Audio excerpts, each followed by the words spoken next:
Hello and welcome to another video or episode, depending on whether you're watching or listening to this. So today I thought I'd talk about whether your forest school or woodland leader or bushcraft school is a hobby or a business and the difference between the two. This is quite a charged subject, and because essentially we're talking about the word a lot of people avoid using in the outdoor industry, which is profit. Now, there are people on a broad spectrum of where their business or organization lies. So there are people who are definitely operating a hobby operation, and I'm not degenerating hobbies at all or saying that you shouldn't have a hobby organization. All I'm talking about is being very clear about which one you are. So the reason for this kind of thing that got me thinking was I was listening to a podcast quite recently from a YouTuber and podcaster called Graham Cochran. Now he operates a whole series on basically how to develop an online business and sell online courses, and I found his stuff really interesting and thought-provoking, and quite recently, but could be a while back because sometimes I get a backlog of episodes, talked about the kind of three things that a life-giving business needs, and his definition of life-giving business is something that gives you money, so money in your pockets to use to live, gives you margin, which is basically time and energy to do the things you love, so you're not working all day every day, and it also gives you meaning, so it gives you purpose.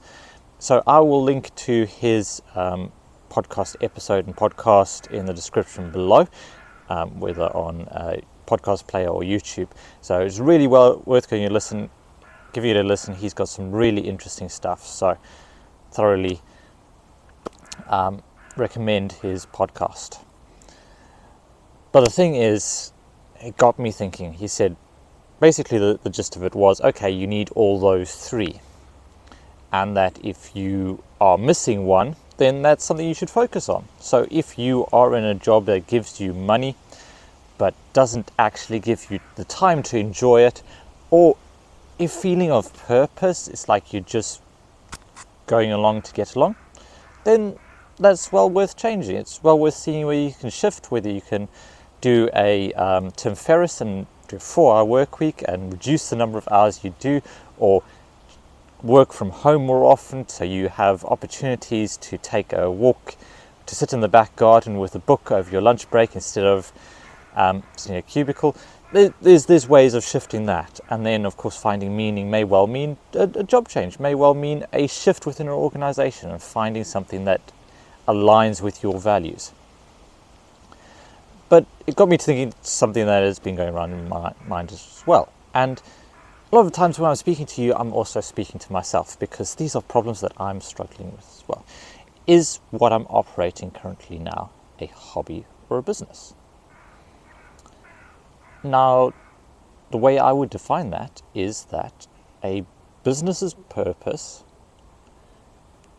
to be a business is to generate a profit. So that means not to generate revenue, to generate profit. So that means after all the expenses have been paid, after all the taxes have gone out, there is money left over, which then leaves and goes into the pockets of people.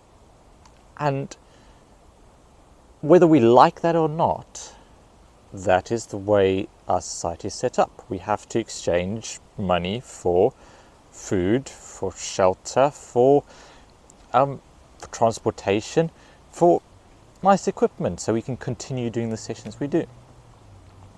So without profit in some form or another, we can't as adults function in the society we live in, and that, whether you agree with it or not, that is a fact.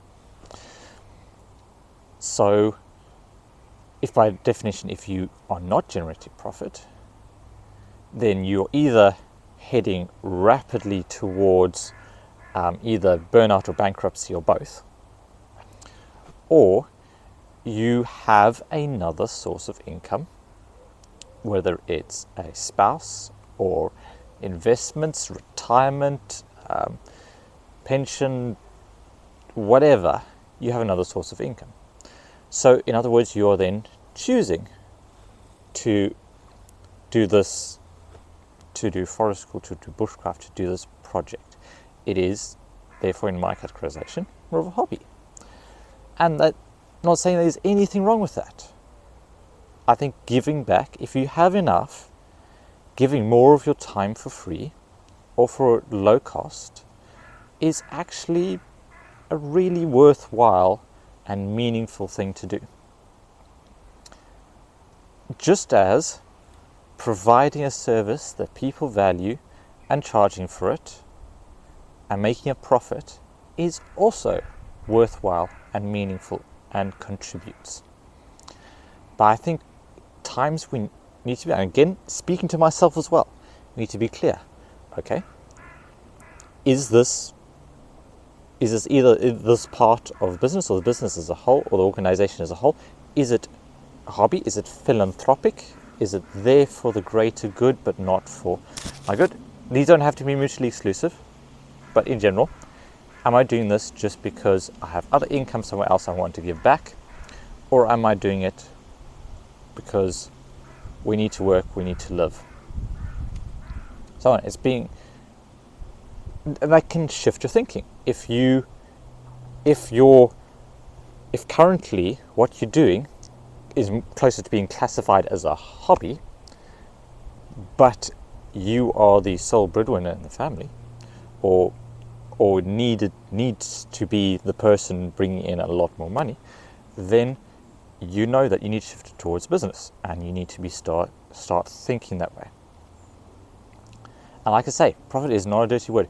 There are some fantastic organizations out there that definitely turn a profit, but they still do massive work, and they can actually do more work at better quality and have higher impact because they are looking after themselves first. They have that bandwidth. They're not working themselves into the ground just to make ends meet so that they can have that impact. They are doing both because they have that energy, that vitality, because their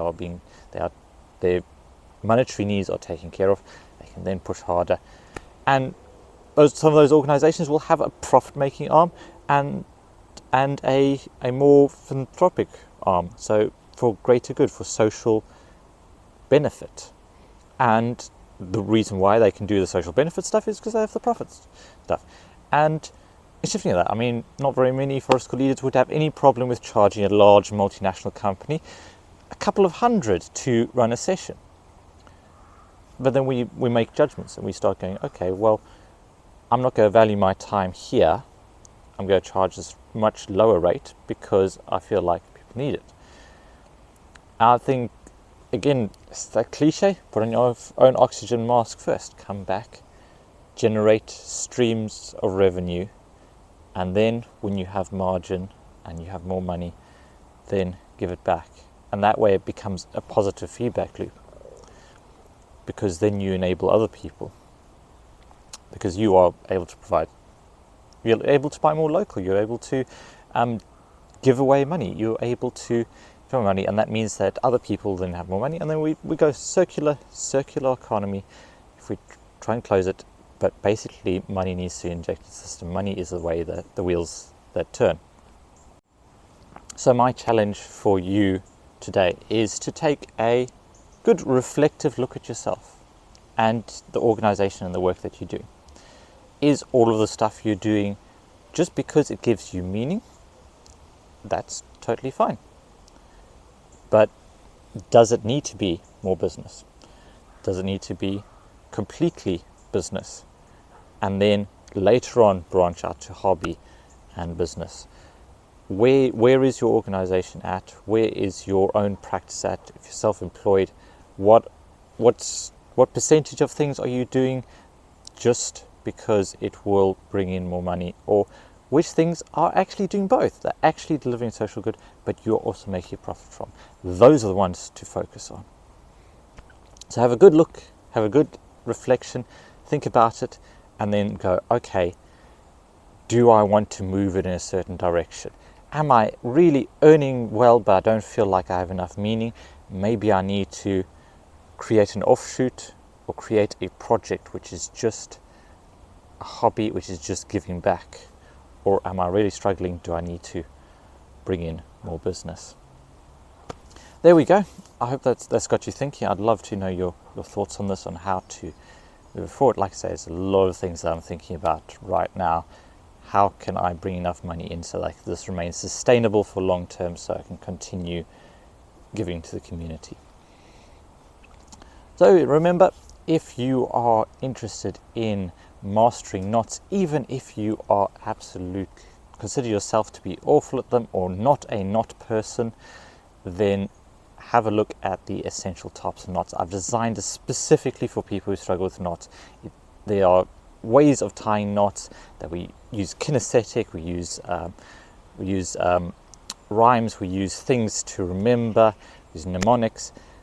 There are a lot of different ways we can structure knots so we can tie them fast, efficiently, and remember them, and then teach them onwards to the people that we're working with. So if you're interested in checking that out, have a look at brackenoutdoors.com/essential tarps. There'll be a link down in the description. Thank you so much for watching. Remember to make the most of every day. I'll see you all next time.